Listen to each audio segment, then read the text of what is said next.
Դա հերթական անգամ ռուսներին հաճոյանալու փորձ էր, ընդ որում չհաջողված փորձ էր։ Մեծ առումով, երբ որ դուք երկրորդ, եթե չեմ սխալվում, այդ հայտարարությունը վերաբերում էր հայրենական մեծ պատերազմին, ու երբ որ դուք երկրորդ համաշխարհային պատերազմից միայն շեշտադրում եք, այսինքն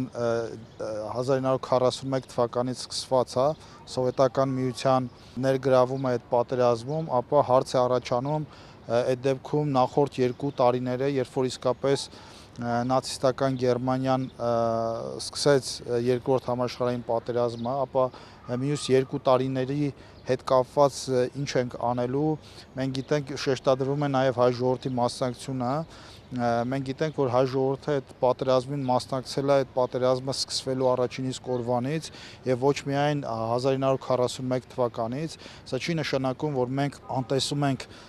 ուրեմն հայ ժողովրդի այն հատվածին, ով դեռևս 1939 թվականից մասնակցել է այդ պատերազմին ընդդեմ նացիստական Գերմանիայի, տարբեր երկրների բանակների կազմում կլինի